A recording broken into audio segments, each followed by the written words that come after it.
Në Prishtinë, secili prej nesh përballet me reduktime të ashpra të furnizimit me ujë. Madje, disa nga ju nuk keni ujë edhe nga 12 orë në ditë.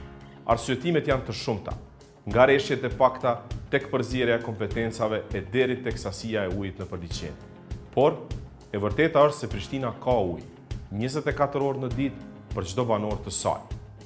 Në fakt, ne prodhojmë 300 litra ujë për çdo njërin nga ju, dhe kjo sasi është më e lartë se sa shpenzimi i çdo banori në Evropë.